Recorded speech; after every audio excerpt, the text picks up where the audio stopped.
Back in the F250, the 1996 big block after the engine rebuild. So where I'm at right now, suspecting either timing is off on the camshaft or the camshaft is aftermarket, not stock, causing low engine vacuum and overfueling. I asked the owner, can you get me the part number of the cam that was installed here, because it was done by a professional race car engine builder.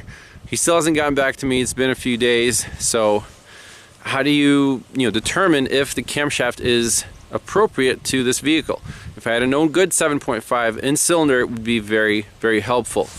So if any of you viewers have one of these older Ford 7.5 V8s, if you have a pressure transducer, I'd love to have a known good waveform. But anyways, I actually talked to Eric over at South Main Auto, because he has dealt with a lot of these old Fords, and we've pretty much reached the same conclusion. And he asked, did you do an experiment where you put a vacuum pump on the map sensor and see if if the engine vacuum is too low, you can manually increase the vacuum and see if that fuel delivery, the injector pulse width drops, and if it runs okay. I'm like, that's a pretty cool experiment. Let's try that. There's the map sensor. I have the little line disconnected. It'll be a small vacuum leak, which will actually help. But I want to manually control the vacuum to this map sensor with a little hand vacuum pump. And while doing that, we have the scanner hooked up. We'll look at live data, see what the map sensor reads and what the injector pulse width is. If it goes into closed loop, we'll see the fuel trim. It's something to try.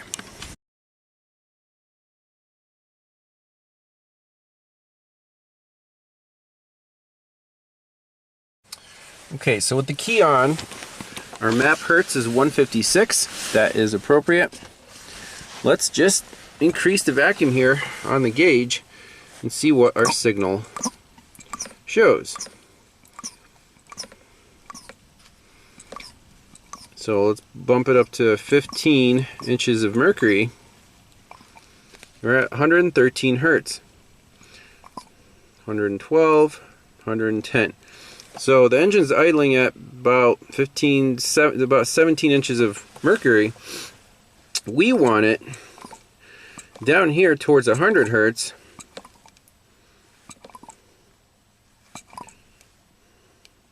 So 100 hertz is about 20 inches of mercury. Let's try that. I don't know if it'll start at this map reading. Injector pulse width. Let's see if it starts. Okay, so 16 milliseconds was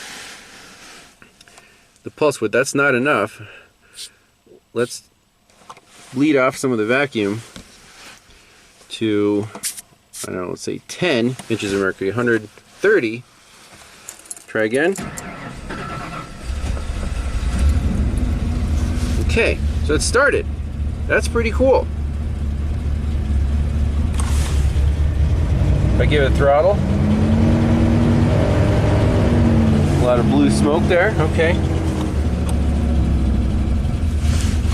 So let's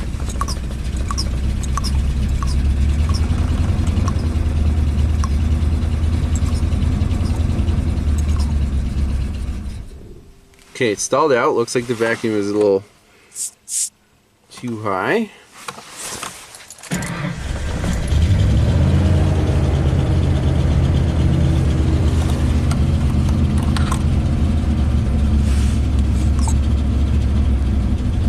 Let's see if we can get it to idle well.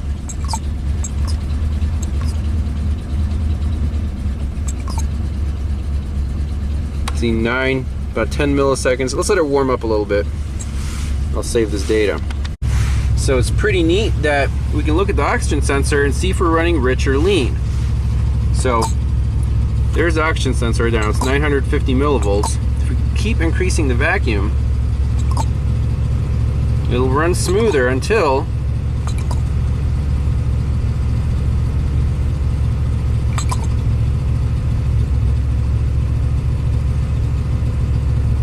right there, 800, 700. So now it's close to stoichiometric.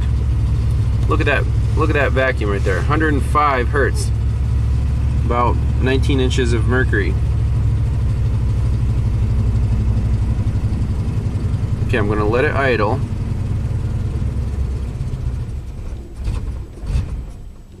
Oh, didn't like that.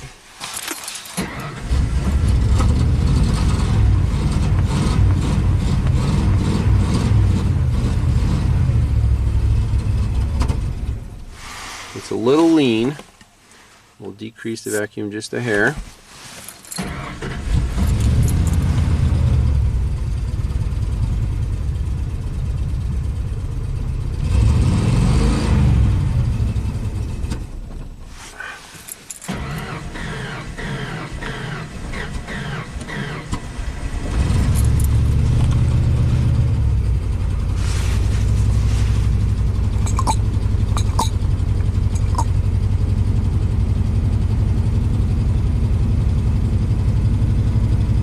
It smooths out right when the oxygen sensor is starting to drop.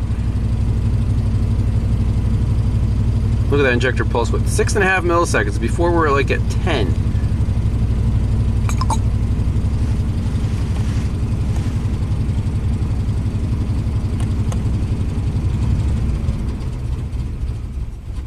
Blah.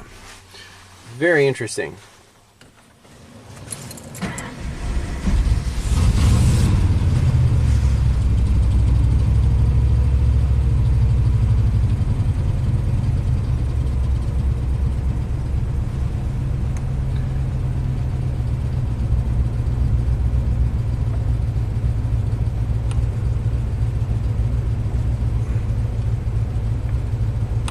So I'm calling either an aftermarket cam with the wrong lobe profiles, or timing might be off one tooth. And either way, to fix that, you got to tear the timing cover off. And I'm not going to do that here. The owner will do that himself. But you know, he had this engine rebuilt 3 years ago, and he's been trying to get this truck to run. And he said that the shop didn't give him a receipt. He didn't ask for one, with all the part numbers that were used for the build. He's like, oh, they told me it was a stock cam. Right? You know, that's, I don't like that. I don't trust that. I need paperwork that this is a Ford OEM stock camshaft, and that the timing was spot on when you put it together. So that's the diagnosis. If there's a follow-up, we'll be back. Thanks to Erico for the idea with this vacuum pump experiment on the map sensor. It's pretty cool. I like it. You can, you know, see what the fuel trims are at whatever vacuum you're manually going producing at the map sensor. So pretty neat. Thanks all for watching. We'll see you next time. Bye bye. A little bonus footage. So I got the truck in closed loop. You see the fuel trims are right around 0. Oxygen sensor is oscillating. Map wants to be about 107 hertz instead of like 110. And if I pull it down just a hair, like 106, see the oxygen sensor drops lean, our fuel trims start climbing until it, oh, now it's an open loop again.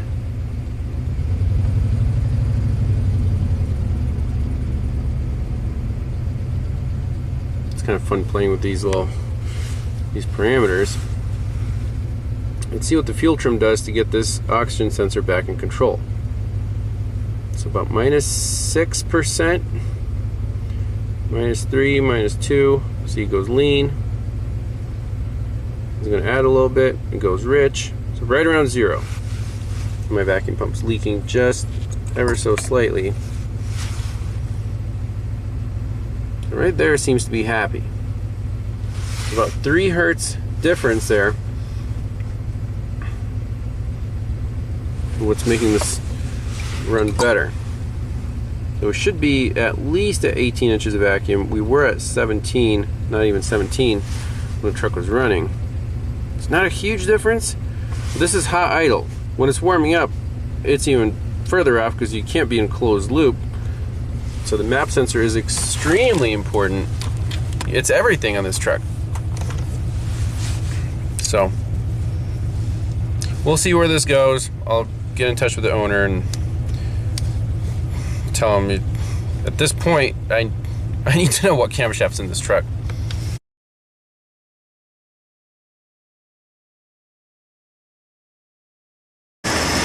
Check this out. I found a 1994 Ford F-250 7.5 V8. One of my neighbors had it, called me over for some maintenance stuff. I'm like, hey, we can grab some known good data and waveforms off this thing to compare to the rebuilt 1996 F-250. So, first of all, warm idle, 180 degrees Fahrenheit. It's in closed loop. Look at that. Map is right around 100 hertz. The other one was like at 110. So this engine vacuum is better. This is all stock, 135,000 miles on it. Let's see what the fuel trims are. About 11%.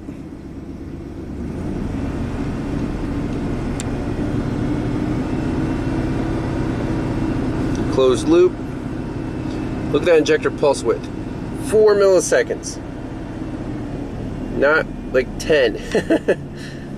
Let's let it idle again. Less than 5 milliseconds on the injector pulse width. Map about 100 hertz. So that's no good. Last thing I want to do is pop out a spark plug and just do a running compression waveform, just so we have a known good for this engine, just in case we need to check timing on another one of these. And we can look at the other one and say, your timing's fine, but I suspect that rebuilt engine is just low compression. Like the piston rings aren't sealing. Alright, here we go. Grabbing some known good in cylinder data. Cylinder number 1, 2, 3, 4, 5, 6. And sync with the number 6 spark plug. Let's just ground it out against the engine there. That should be okay. Let's just fire it up.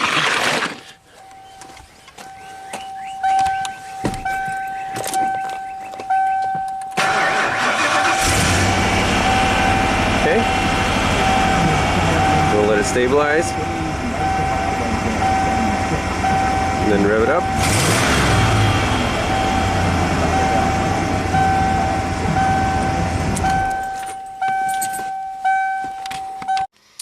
Okay, so on the Ford F-250 big block, we got some known good data from the 1994 truck. Let's compare it to the data that we got from the 96 that was running super rich. So this is in cylinder on number 6. So we have just a running compression at idle with the ignition trigger sync. So this is from the 1996 truck, and we're interested in peak compression, vacuum, and also the cam profile. So first thing, measure the peak. We're about 65 psi. The vacuum here is minus 8.5 psi. Okay, this is from the 1994 truck. This is known good, hot idle, everything's perfect. What do we notice? First, the peak is only at 40 psi, not 65. That's a huge difference. That's 25 psi difference. What about the vacuum? Vacuum is at almost minus 10 psi instead of minus 8.5. That's a discrepancy in the map. You know, this is 100 hertz equivalent, while this was about 110 hertz. So now let's look at the cam profile. So you can see here the transition. This is the compression stroke. Then on the exhaust, this transition right here occurs at exactly 180, and then it starts dropping off at 360. Pretty much identical on the known good. There's 180, there's 360. I even put a cursor on where the intake valve closes. You can see a little hump right there, and then the compression begins. That is at 632 degrees. And right here, identical little hump. Exactly the same degree marker. So what can we say from this? I don't think there's anything wrong with the camshaft or the timing.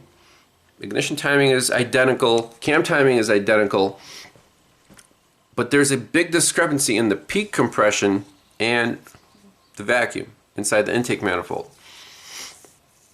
So the only variable here that's left, now this is an engine mechanical issue, is pistons and rings.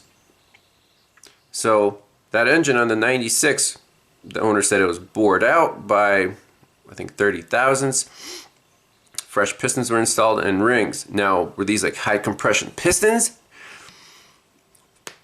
That's the only thing I could think of. And the piston rings, it's questionable.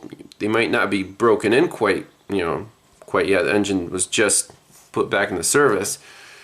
But it kind of sucks if the pistons aren't the same like compression ratio or profile. This engine's never going to run right with the default fuel map, with the stock map. So that's my call. Unfortunate for the owner, but at least we got a known good waveform with the transducer, and you can see how valuable this is. You can see the cam profile, you can see peak pressures, the vacuum, everything, just in a few seconds of running the engine. So I don't know what the owner's going to do. He said he might just get a used engine, pop it in there. That's it. So very interesting case study. Lots of variables in this one. Anytime anything's rebuilt, if you're going to leave it stock, leave it stock. If you introduce more variables, it's just not going to run right. Thanks a lot for watching. We'll see you in the next one. Bye-bye.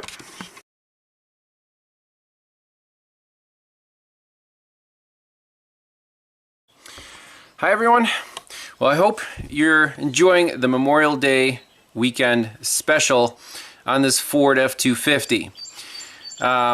Crazy truck, and I want some closure. No, it's not fixed. It's still in the owner's garage. I actually just reached out to him. I'm like, is there a conclusion here? He said no, not yet. So let's discuss exactly the timeline of what was done to this truck, what the variables are. We'll address some of the comments that were on part 1 and 2, and have a little discussion here. So why was this engine rebuilt to begin with? Well, the truck ran perfectly fine, 135,000 miles. The only problem was it had an external coolant leak at one of the cylinder head gaskets. Apparently the block corroded or something, and it was just leaking coolant. So the quick, easy fix there would be take the cylinder head off, clean up the block surface, maybe put some whatever sealant on there, new head gasket, and slap it back together. Would have been fine. But the owner said, you know what, we're gonna do an amazing thorough job on this engine and rebuilt everything. So he took it to a professional race car engine builder. Okay, so I asked him what exactly was done, what was replaced, what parts were put in this thing, and unfortunately this was done a few years ago, and he did not get a full itemized receipt with part numbers and everything. He just got a little sheet of paper where it's all faded out. You can't read, what was on there from the engine builder. So we kind of have to look at pictures, see what's stock, what's not stock. He said the block was machined 30 thousandths off the deck, and then it was bored out and oversized pistons were installed. Again, 30 thousandths oversized. And obviously piston rings. So he doesn't know what type of pistons were installed. Are these high performance, high compression pistons? We don't know. We could look with a borescope in there. He hasn't done that yet. The cylinder heads, they were also replaced. Brand new cylinder heads. These ones right here, ProMax FOR 815N So supposedly they work for 88 to 97, 460 cubic inch Ford V8s. Again, supposedly they flow a little better, so they're not identical. That should work, but that's a variable. Camshaft. The camshaft is stock. They replaced the camshaft with a stock camshaft, and we saw that on the pressure transducer waveforms. It was identical to the known good F250. Pressure transducer is the only way to determine that, where the valves are opening, the duration, without tearing the engine apart. So all you guys who say, hey man, just go old school, use a vacuum gauge, compression gauge, I would say buy a pressure transducer and learn how to use one, and you'll never ever touch your regular vacuum gauge ever again. It's that much more powerful, I promise you. So those are all the variables. Now let's discuss what exactly was going on with this truck and what conclusions we can reach. Alright, so the root cause of this drivability problem.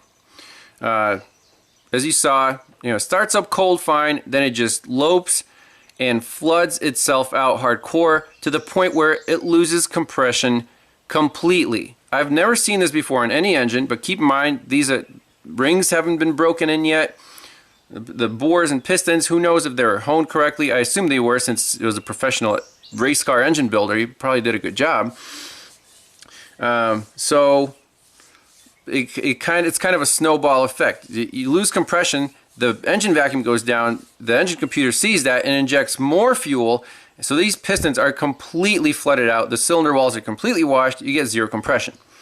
There were a couple guesses that said, hey, maybe your valves are staying open. No, I don't think so, because oil pressure would be higher when it's cold, yes, but also higher RPM. You can raise the RPM up and hold it, and the engine runs decent, it doesn't stumble too much. But as soon as you let off the gas, that's when the vacuum does not recover, and the injector pulse width actually goes up, and it completely floods those cylinders out. So it's not a valve sealing issue. And also, when it's warm, it's still running rich. The only reason it runs better is because it does go in a closed loop about half the time, and you saw the PCM takes away like 23% fuel, it bottoms out the fuel trim, and it actually gets into fuel control, and the engine runs pretty decent.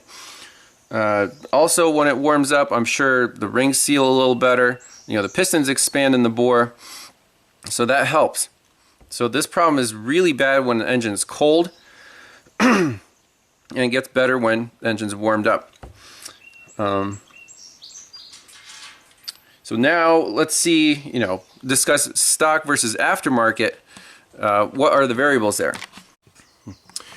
Okay, so if this was a stock, untouched engine and it developed this problem, what could be the root causes of low engine vacuum, overfueling, running rich? Keep in mind, this is a MAP engine, so it has a MAP sensor, that's manifold absolute pressure.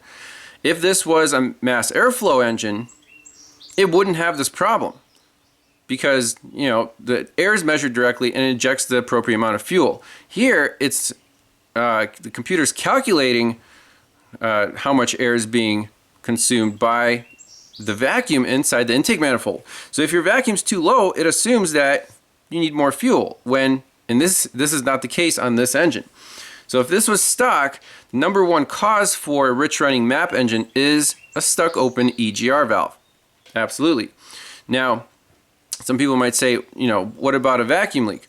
Well, a vacuum leak on a MAP engine would just raise the RPM. It would just make it idle higher, because that's oxygen coming in. You need inert gas coming in, raising that vacuum, or making the vacuum more poor, and then the computer injects more fuel, but there isn't any more oxygen to burn that fuel, and then it just stumbles and runs pig rich. So stuck open EGR or the PCV system, if there's something wrong with the PCV valve and it's sucking too much crankcase fumes, that's also inert, almost like an exhaust gas. So that could contribute to that. We ruled both those out. That's not the issue on this engine. So, If it was stock, obviously we would have found out the problem and fixed it. With this aftermarket setup, what could be causing low vacuum? And keep in mind, under load, this truck ran like a raped ape. I mean, it was impressive. The huge F-250, just like, you saw that speedometer needle just shoot straight up with little to no effort. So I'm thinking this performance engine builder put in some either, I don't know, high compression pistons maybe.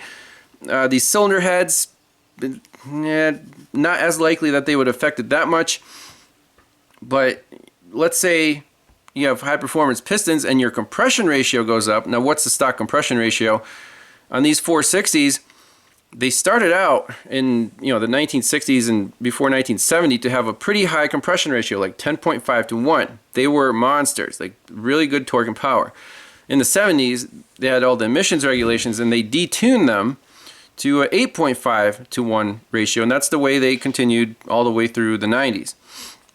So if the compression ratio was bumped back up with the stock PCM and the stock fuel map, it will never run right. If it was carbureted, yeah, you could tweak it and make it run pretty well, but not so on an EFI system, unless you go aftermarket, system that you can tweak.